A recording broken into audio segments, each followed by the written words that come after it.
Hello la communauté, vous êtes bien sur la chaîne Team Smile 24 et moi c'est Thierry, je suis coach, notamment sur tout ce qui concerne les blessures de l'enfance. Depuis hier, je suis en train d'évoquer les caractéristiques de la peur de l'abandon. Je mets ça par rapport à la relation que j'ai eue avec mon père et je vous explique quelles peuvent être aujourd'hui les caractéristiques de la peur de l'abandon. Et aujourd'hui, je vais voir une nouvelle caractéristique avec vous que je nomme l'anxiété. L'anxiété, c'est un élément aussi qui a fait partie de ma vie et qui m'a touché lorsque j'étais plus jeune. En fait, cette caractéristique, je pense qu'elle se manifeste parce que on a besoin de voir la personne qui nous manque. On a besoin de la voir, on ne la voit pas et on a besoin de se dire mais qu'est-ce qu'elle fait, où elle est. Et moi, il y a le sentiment d'anxiété, ça se manifestait de la façon suivante. En fait, je me souviens que je posais beaucoup de questions à ma mère. Je posais des questions justement par rapport à mon père, voilà, qu'est-ce qu'il fait, où il est. Euh, En fait, j'avais besoin d'avoir un certain nombre de réponses par rapport à la situation de mon père. Et alors, j'avais pas toutes les réponses. J'avais pas toutes les réponses et je pense que ça faisait augmenter mon niveau d'anxiété parce que je ne le voyais pas. Je voyais pas mon père. Donc, quand vous voyez pas la personne avec qui vous auriez eu envie de vivre, vous vous posez un certain nombre de questions et vous avez envie d'avoir des réponses à ces questions. Donc, ce que je faisais, c'est que voilà, je posais beaucoup de questions parce que je voulais savoir. Et ce qui peut arriver aussi, c'est que avec ces anxiétés, vous pouvez devenir aussi dépendant. Vous pouvez devenir dépendant d'une personne, vous accrocher à une autre personne si la personne qui vous manque n'est pas là. Et moi, c'est vrai que j'étais très, très accroché à ma mère, puisque ma mère était présente. Donc, j'avais, et j'ai toujours eu d'ailleurs de très bons rapports avec elle. Mais en fait, je pense qu'elle compensait beaucoup l'absence de mon père. Et c'est vrai que ma mère me le disait d'ailleurs beaucoup à l'époque, c'est que je posais beaucoup de questions.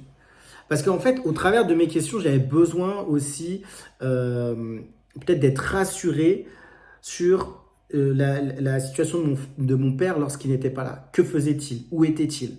J'avais besoin d'avoir des réponses.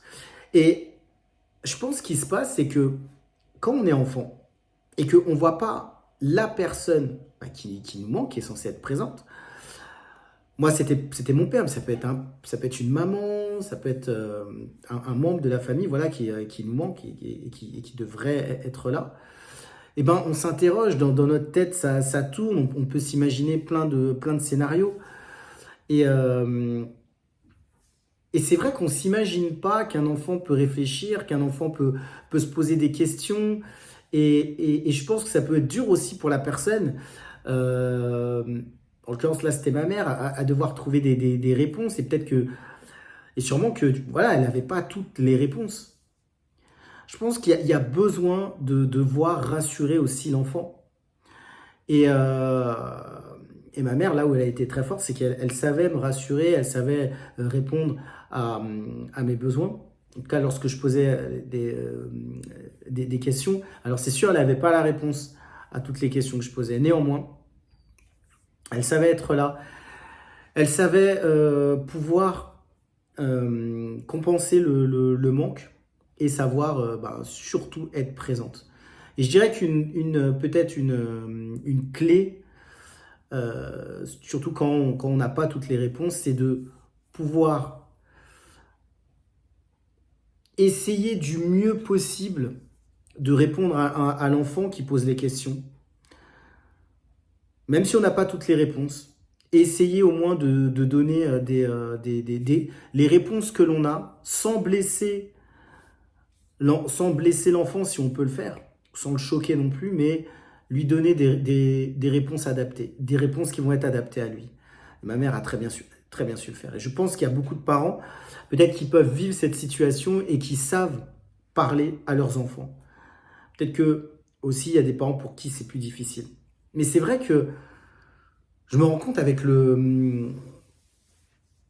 revenant à ces souvenirs, en revenant à ces situations-là, ben, je pense que c'est pas évident. C'est pas évident, en fait, de pouvoir répondre à un enfant qui pose énormément de questions. En tout cas, si ça vous est arrivé, si vous avez vécu cela, si vous avez vécu de l'anxiété par rapport à la peur de l'abandon, mettez-le en commentaire. Dites-vous comment vous avez vécu les choses et comment vous avez réussi aussi à avancer par rapport à cette situation.